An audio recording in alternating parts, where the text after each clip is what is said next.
Attorney Guanzon po, sir. Musta kayo, sir? Ha? Nag-iiling-iling siya. Hindi daw totoo, napatay na siya. Ay, hindi naman po namin sinabi, napatay na kayo. Ang totoo po, ang tinatanong ng mga tao, President BBM, ay ilabas naman ng inyong Executive Secretary ang state of health dahil nasa konstitusyon yan. May right to information ng mga tao dyan. At saka, kagaya nung Kati si Fidel Ramos, si President FBR, nung nagka-routine surgery siya, he was under general anesthesia, nag-report sila to the people. Nagpasabi siya sa Congress na siya ay mag-undergo ng surgery, that he will be under general anesthesia and therefore temporarily incapacitated. Dahil po sa konstitusyon, mga kababayan, pag ang ating pong Pangulo ay temporarily incapacitated dahil under anesthesia siya, ang automatic po sa konstitusyon na ang Vice President ang magte-take over automatically ng opisina ng Presidente. Hindi po ang Executive Secretary. Ang Vice President po ang may katungkulan yan. Kaya po natin tinatanong, Time oil price hike na inanunsyo kahapon, April 6 at ipinatupad ngayong umaga, April 7, 2026. magkano ang ano? Ayan, pinakabagong ulat. Magkano Grabe. ang diesel? Pinakabagong ulat sa presyo ng langis, effective April 7, 2026, ito ang pinakamalaking itinaas sa kasaysayan ng bansa sa loob lamang ng isang linggo dahil sa tensyong US-Iran. Ayan, Mama Bing, diesel. Magkano ang diesel ngayon? Dagdag ng presyo sa diesel, ang dagdag ng 18 pesos, 80 centavos. Hanggang 19 to 80 kada litro. Grabe. Ano yan? Di 140. O, ayan na. 146 to 147.60. Apektado po talaga dito yung mga jeepney driver. Yung mga Grab kasi, mga taxi driver, gas yun. Dito, jeepney driver talaga. Ito talaga ang umiiyak na kailangan ng ayuda. At saka, Mama Bing, may mga ulat sa ilang probinsya na inaasang aabon pa ito ng 170 per litro. Grabe. Pinapa-relax lang tayo ni BBM, ni Attorney Claire at ng Secretary of Energy na sabi nila, meron daw parating na galing sa Russia. Parating pa lang po yun. Tsaka isa lang po ang refinery, yung Petron. Kaya nga, napipressure nila si Mr. Ramon Ang.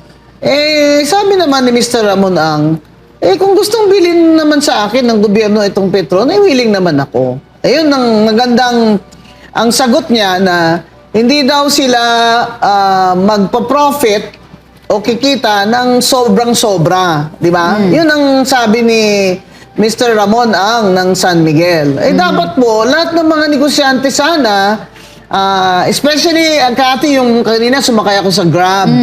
Sabi ng driver ko, 20 to 30% daw ang kinakaltas sa kanya ng Grab.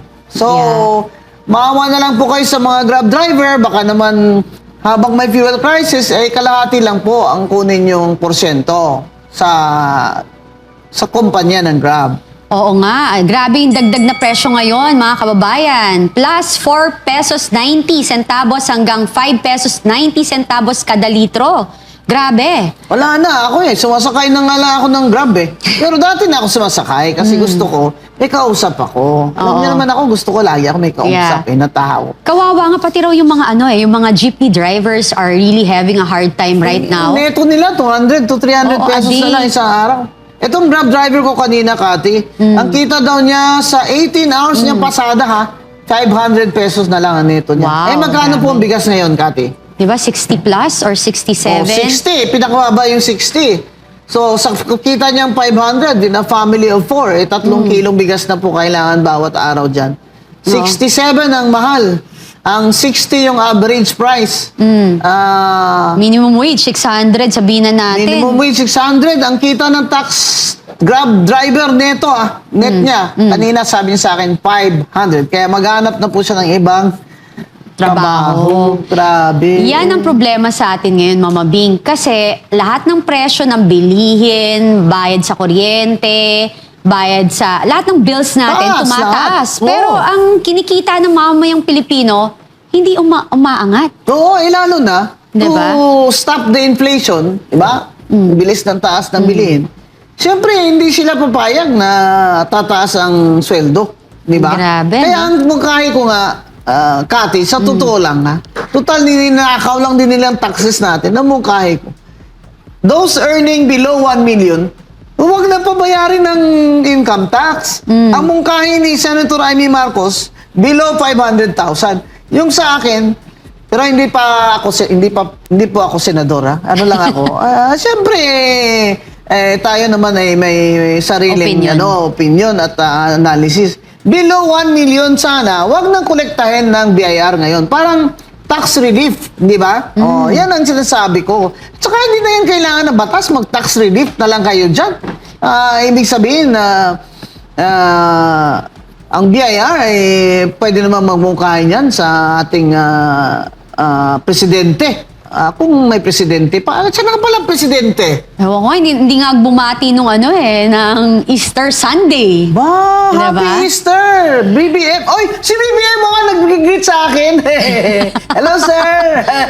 Attorney Guanzon po, sir. Musta kayo, sir? Nag-iiling-iling siya. Hindi daw totoo, napatay na siya. Ay, hindi naman po namin sinabi, napatay na kayo. Ang totoo po, ang tinatanong ng mga tao, President BBM, ay ilabas naman ng inyong Executive Secretary ang state of health dahil nasa konstitusyon yan. May right to information ng mga tao dyan. At saka, kagaya nun Kati, si Fidel Ramos, si President FBR, nung nagka-routine surgery siya, he was under general anesthesia, nag-report sila to the people. Napasabi siya sa Congress na siya ay mag-undergo ng surgery, that he will be under general anesthesia and therefore temporarily incapacitated. Dahil po sa konstitusyon, mga kababayan, pag ang ating pong Pangulo ay temporarily incapacitated dahil under anesthesia siya, ang automatic po sa konstitusyon na ang Vice President ang magte-take over automatically ng opisina ng Presidente. Hindi po ang Executive Secretary. Ang Vice President po ang may katungkulan yan. Kaya po natin tinatanong, nasaan si BBM? At ano ang status ng kanyang health? Di ba? Kasi ang payat-payat niya na. Masyado naman kasi itong problema ito, hindi niya yata kaya.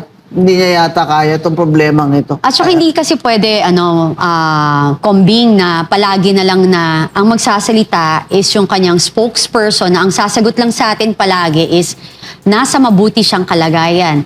Bakit hindi tayo labasan ng video? Oo, na Diba? real time. Oo, na diba? mahawak siya ng dyaryo. Oo. Kagaya sa Amerika, di ba? Napakahirap ba nun? Oo. Kailangan may hawak na dyaryo. Tsaka, hindi naman po sa syempre, we are not wishing ill on the President. Yes. But we want them to follow the Constitution. Nung naaayon sa We want batas. the Malacanang to follow the Constitution. Hindi naman po sa, I mean, hindi po yan maganda, mga kababayan, that you're wishing our President ill. And gusto lang natin, pag na-anesthesia siya, take over automatically ang ating Vice President ayon sa Konstitusyon. So, dapat ang kalusugan ni PBBM ay malinaw sa publiko. Tama. Di ba? Karapatan po natin yan. At dahil po yan, dyan nakasalalay ang mga desisyon ng Office of the President. Lalo na po na may crisis tayo, kailangan po natin ng Presidenteng 24/7 alive, alert, and aware. Of course, trabaho naman ng ombudsman yan at maganda tinitingnan nila yung mga salin. Medyo, ang akin lang kasi, meron tayong impeachment na pinagdadaanan ngayon. Ang ayoko sanang mangyari dyan ay baka naman, hindi ko sinasabing si Boying, si ombudsman, pero baka naman may mga ilang tao sa gobyerno na gamitin ito para i-weaponize. Na gamitin ito para takutin yung mga kongresista na pagka kayo hindi bumoto, ay kakasuhan namin kayo. Ang kinakatakot ko lang ay baka ma-weaponize. Again, hindi ko sinasabing gagawin ito ni Ombudsman Boying Rimulya, pero baka may mga kasama siya dahil nakikita ko na rin yung ibang departamento at ibang ahensya ginagawa to. Ang warning ko lang dito sa mga ahensyang to, sa mga taong to, tandaan po ninyo, ang mundo ay bilog. Ang buhay natin paikot-ikot. Pag kayo nang gipit dahil sa politika, babalikan po kayo niyan. Kung nanggigipit kayo, kung ito'y may mga isyong totoo, wala namang problema eh. Pero kung ito'y panggigipit at nakikita ko yung panggigipit, malinaw, darating ang panahon, mapapatunayan ko yung panggigipit ninyo na yan, babalik po yan. Nandyan na ako nung panahon na yan. 9 years ang Pangulong Gloria Macapagal-Arroyo. Alam mo, MJ Admar, never namin o never kong ginamit ang aking poder para manggipit ng tao. Kaya naman nung nawala ako, wala naman din ako naging problema. Pero itong mga taong to, siguro baguhan sa mga posisyon at medyo sumisip-sip na sa taas, nako, maniwala ko kayo, babalikan kayo ng lahat ng yan. Mga naging soundbite natin kay kaibigan po ninyo, Ombudsman, former Congressman Boying Rimulya. Una, maghahain raw ng kaso against kay former Speaker Martin Romualdez. Anong tingin mo dyan, Kong? Nakasama niyo rin po ang dating speaker nung kayo po ay naging kongresista. Alam mo, MJ, tama, nakasama ko si Ombudsman Boying Rimulya. And ako, nung makita ko yan, tinitingnan ko at binabasa ko, ano ba talaga yung mga magiging hakbang. Hindi ko masabi kasi dahil ang binanggit ay plunder. Pero ang aking panawagan sa aking kaibigan, si Ombudsman Rimulya, sana ito na rin yung panahon na gamitin nila yung mga testimonya ni Sergeant Gutesa. Gagamitin nila yung testimonya ng 18 Marines. Kasi ito yung magdudugtong nung binabanggit nila na plunder eh. Kung ang tingin natin ay budget lamang yung pagdudugtungan nito, kasama si Senator Chis Escudero kasi siya yung Senate President at si Speaker Martin Romualdez, hindi ko pa alam. Kasi parang kung ito'y dugtong lamang doon sa nangyaring budgeting at naging conspiracy na doon sa plunder, hindi ko masabi. Pag nakita ko na yung mismong kasong i-final nila, ayan, makapagbigay ako ng opinion.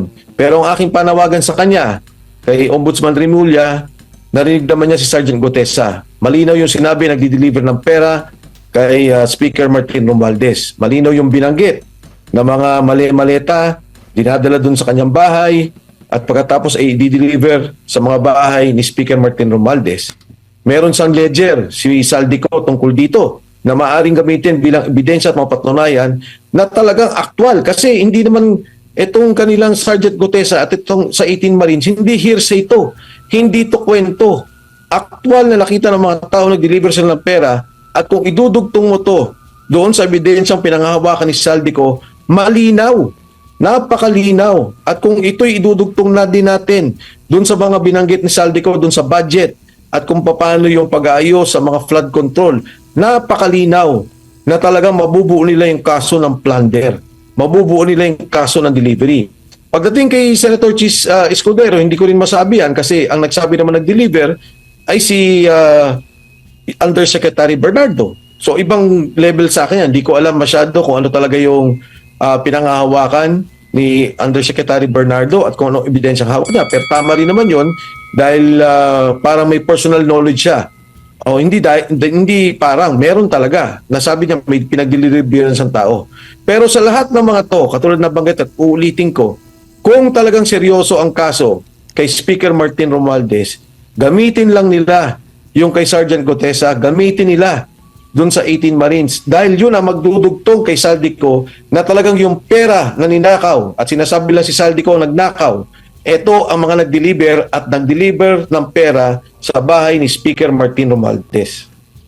Sir, anong masasabi mo doon sa tahak na investigasyon para po maghanap ng hustisya sa flood control anomaly? Sal-e na po ng mga kongresistang nabanggit sa anomalya ang hinahabol po ngayon ng Ombudsman at nagbanta po siya sa House Secretary General na kakasuhan kapag hindi po magko-cooperate sa Office of the Ombudsman. Well, of course, trabaho naman ng Ombudsman yan at maganda tinitingnan nila yung mga salin. Medyo, ang akin lang kasi, meron tayong impeachment na pinagdadaanan ngayon. Ang ayoko sanang mangyari dyan ay baka naman, hindi ko sinasabing si Boying, si Ombudsman, pero baka naman may mga ilang tao sa gobyerno na gamitin ito para i-weaponize, na gamitin ito para takutin yung mga kongresista na pagka kayo hindi bumoto, ay kakasuhan namin kayo. Alam mo, Admar, MJ, alam niyo naman na ako mismo may mga negosyo. 2 negosyo ko na ngayon ang sinara nila. Yung isa, ginamit nila yung isang departamento, hindi ko muna sasabihin kung anong departamento to. Walang batayan. No? Maniwala kayo, walang batayan, walang investigasyon. Sinara. Agad-agad lang. May isa naman, isa ding invested ako na na kumpanya at ako ang presidente, buti na lang nag-resign ako. Dahil alam ko na may gagawin Wala ding batayan, isinara din ng NBI. Wala ring batayan, bigla na lang ginulo at sinalat tong mga ahensyang to. In fact, mga binabanggit pa nga na pasensya na po kayo kasi nabanggit po na identified itong kumpanya kay Mike Defensor. Sa dalawang kumpanyang yan, pareho na akong nag-resign. Dahil nakita ko na to, Admar MJ, na talagang gigipitin nila ako. Ang masakit lang, yung isang kumpanya, syempre, nandun pa rin yung aking pamilya. Kumbaga, negosyo ng pamilya talaga. Yung isa, marami naman kami shareholders. Kaya, binabalikan ko lang yung tanong mo, ang kinakatakot ko lang ay baka ma-weaponize. Again, hindi ko sinasabing gagawin to ni Ombudsman Boying Rimulya, pero baka may mga kasama siya dahil nakikita ko na rin yung ibang departamento at ibang ahensya ginagawa to. Ang warning ko lang dito sa mga ahensyang to, sa mga taong to, tandaan po ninyo, ang mundo ay bilog. Ang buhay natin paikot-ikot. Pag kayo nanggipit dahil sa politika, babalikan po kayo niyan. Kung nanggigipit kayo, kung ito'y may mga isyong totoo, wala namang problema Pero kung ito'y panggigipit at nakikita ko'y panggigipit, malinaw, darating ang panahon, mapapatunayan ko yung panggigipit ninyo na yan, babalik po yan. Nandyan na ako nung panahon na yan. 9 years ang Pangulong Gloria Macapagal Arroyo. Alam mo, MJ Admar, never namin o never kong ginamit ang aking poder para manggipit ng tao. Kaya naman nung nawala ako, wala naman din ako naging problema. Pero itong mga taong to, siguro baguhan sa mga posisyon at medyo sumisip-sip na sa taas, nako, maniwala ko kayo, babalikan kayo ng lahat ng yan. Tsaka, yung timing, sir, di ba? Yung timing makikita mo Correct. Correct. Ika nga ng kasabihan timing is the key. Tingin mo, ang timing, yung paghingi ng SALN at kakibat po yung impeachment na sinusulong. Yan ang binabanggit ko, MJ, na yung SALN nga, siguro, hindi ko alam, no? Baka siguro yung budget, medyo hirap sila ngayon dahil nga may mga krisis tayong kinakaharap. Wala silang pambigay sa mga kongresista katulad ng mga nangyari ng mga nakaraang araw. Wala nang mga maleta na ubus na. Baka ito na yung gamitin na takutan na. Ako naman sa ating mga membro ng Kongreso, tingnan po nila na mabuti yan. Katulad na binabanggit ko sa mga ahensya, no? Ang ibig ko sabihin, hindi permanente ang sitwasyon natin. Magbabago po to. Darating ang panahon, magkakaroon ng paghusgahan tao. No? At pagkamupo pa si BP Inday Sara, di ba? Ito naman tao sabi ni BP Inday Sara, wala na akong iniisip na pag-iigante. Basta ito, iiwan ko na lang sa kung sino man magiging vice president ko at sa batay sa ustisya, tingnan niya kung sino may mali at sino may matama. Kaya dapat ang maging desisyon ng mga kongresista ay huwag sila magpatakot. Ang desisyon ng kongresista, kung ano yung dapat at kung ano ikakabuti ng ating bansa. When I read the decision of the case Torion versus House of Representatives at saka yung Duterte versus House of Representatives, malinaw talaga na ang sabi ng Supreme Court ay hindi talaga entirely political process ang impeachment. It must be governed by the strict adherence to our constitutional processes. So, talagang as of now, makita mo talaga ang violation ng constitutional rights ng respondent. Number one, yung violation ng Equal Protection Clause. No one shall be denied the equal protection of the law. Now, what is the source for the goose is the source for the gander. Ngayon, sa case ni President Marcos, it was dismissed lacking in form and in substance kasi walang ultimate facts.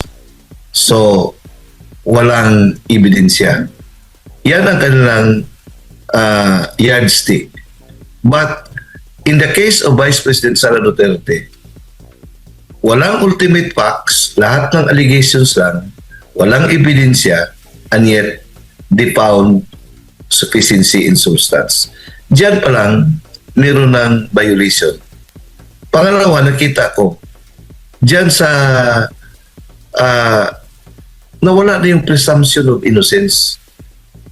One who accuses has the burden to prove of his accusation.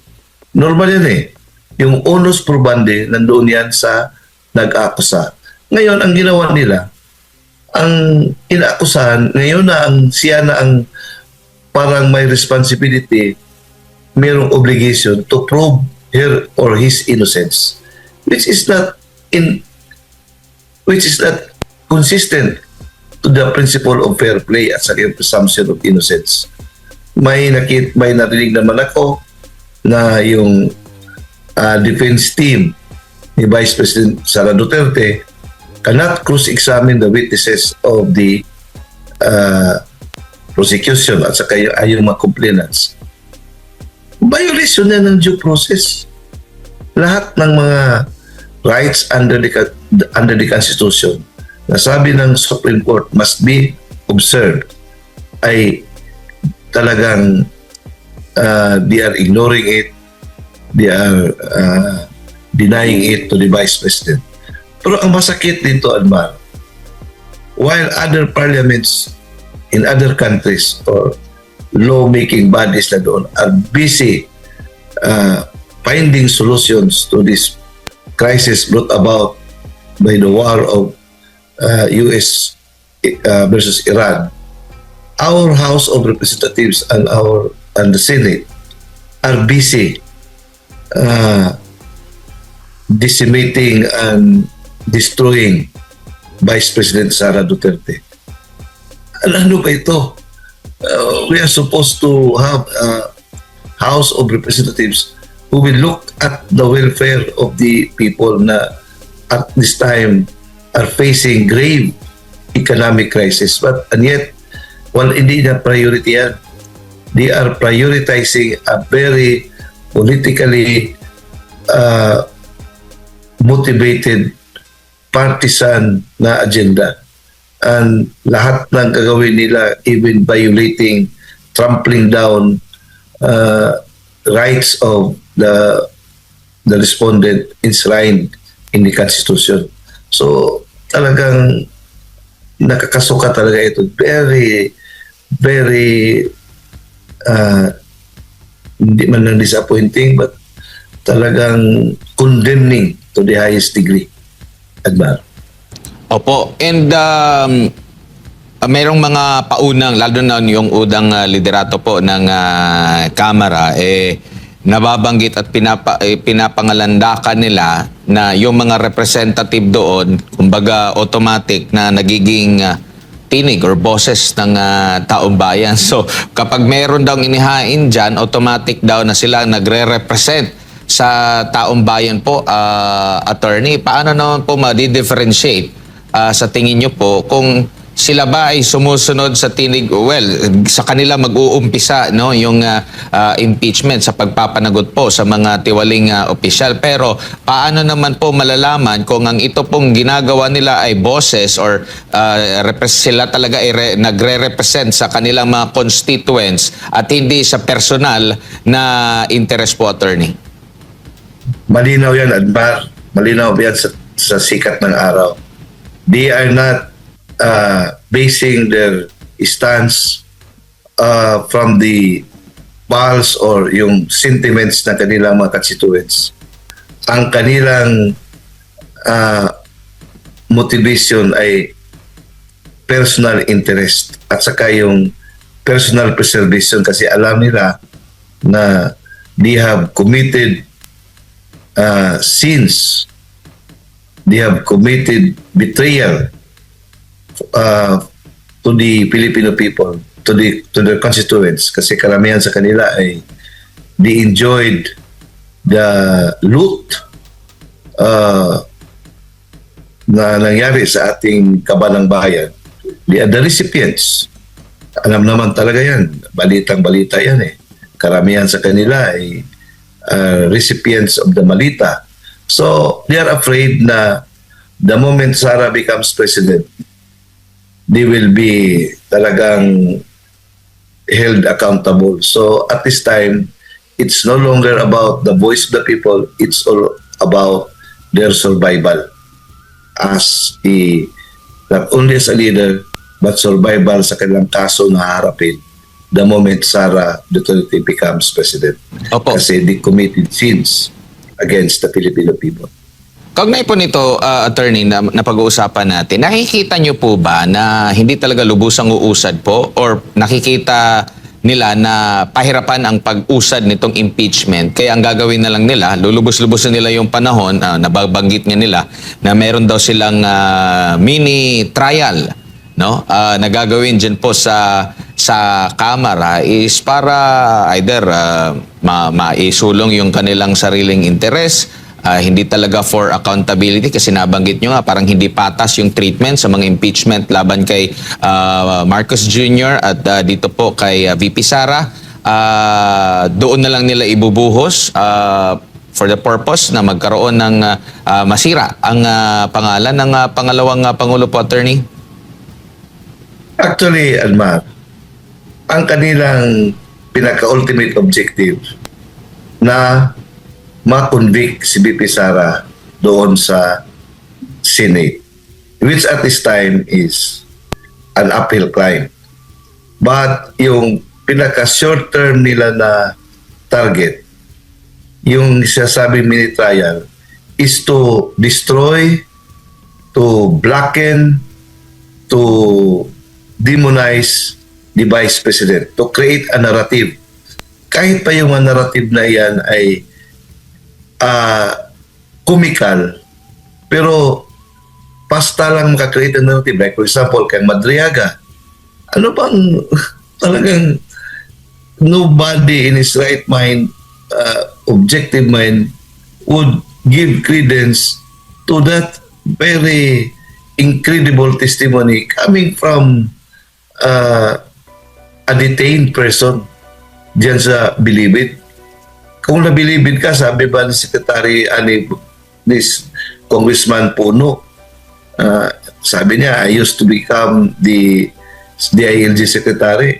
Alam niya kung anong sitwasyon diyan sa Bilibid. So, kahit na anong sasabihin, anong ipasabi sa kanya, sabihin niya talaga niyan. Kasi for his own comfort, kung mayroong ibigay sa kanya na trade-off. And then, paniwalaan natin yan. Yung allegation about grave threats. Ano bang grave threats yan? Meron bang ebidensya na talagang meron ng kinontrata si Vice President Sara Duterte na papatay kay President Marcos, kay First Lady at saka kay Speaker? Conditional nga yan eh. So, paano hindi ka maging crime yan? Ako, simpleng abogado lang ako, Almar. But if that case will be filed, talagang madismiss yan kasi walang katawa yan eh. Katawa-tawa talaga yan. Hindi yan naabot sa yung prima facie case na yung may certainty of conviction. Yan na ang pamantayan ngayon sa even in the preliminary investigation stage.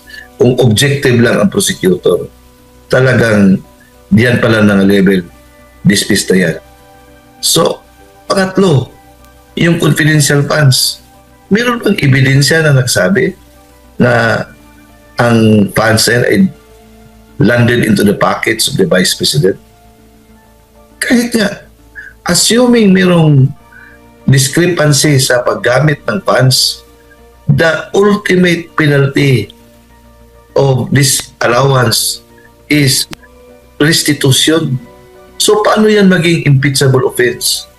Ang ginagawa na nila ngayon is to, as I said, to destroy, to blacken, and to demonize the Vice President dyan sa political landscape na baka sakali na because of that masisira siya, just like what they did, just like what the tormentors of the former Vice President Jojo Binay, paano siya sinisiraan. Pero I don't think so that it will work. Lalo ngayon na ang mga tao ay, in fact, people are no longer watching kung ano nangyari diyan sa diyan sa house. Kasi ang mga tao ngayon ay talagang fighting for survival. Imagine, Admar, paano yung simple middle class lang na tao, yung mga monthly income earners, karamihan dyan, may mga sasakyan. How can they cope with the skyrocketing price of oil? na unanticipated. Yan ang worry natin, yan ang concern. Pangalawa, yung presyo ng mga bilihin. Alam mo, I'm not an economist, but if the price of oil increases, may domino effect yan. Lahat, everything is affected. Lahat mag-increase. Yan ang inatupag, yan ang problema na inatupag ng mga taong bayan ngayon. Siguro sa mga ultra-rich, like mga congressmen dyan, they cannot feel it kasi wala sa kanila yung kahit pa mag-full tank everyday sila. Kasi sintabos na yun sa kanila. Daming pera nila. Lalo na ngayon. May mga incentives pa siguro sila. So, ito ang talagang masakit.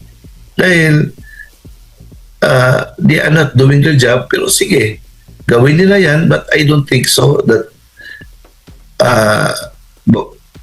mag-epekto yan sa pagkasira ni Vice President. Baka lalo pang aangat yung rating ng Vice President kung gagawin nila yan. Na talagang walang basihan, para aapi. Filipinos do not like to be do not like oppressors. Kasi ito, sa psyche natin yan, Almar, because we've been under the Spanish regime of 300 years, Americans, we have been slave. Nandiyan sa ating psyche yan yung talagang api tayo. Kaya nga, we root for the underdog. Hindi na nakita yan. Kaya nga, how would they realize na yung ginagawa nila ay talagang magbabaklas yan sa kanila? May nasiyahan yung mga kasama nila. Di are happy. Nakita natin sa Facebook, yung mga keyboard warriors sila ay masaya dahil yung keyboard warriors, fake naman talaga yan. Pero if you listen to the sentiments on the ground, nako, tingnan mo yung how was the president received by yung mga repatriated na mga OFW sa airport. Hindi nga siya pinapansin. I don't know when will they learn, when will they wake up from their slumber, saka yung kanilang paniniwala. Kasi they exist in echo chamber, Admar. Sila lang kasi ang nag-uusap-usap dyan eh. We are already detached from the realities. Detached na sila sa sentimento ng taong bayan. Opo. Dito po sa nakikita niyo pong mga puna sa kasalukuyang ginagawa po ng Kongreso sa impeachment versus VP Sara Duterte.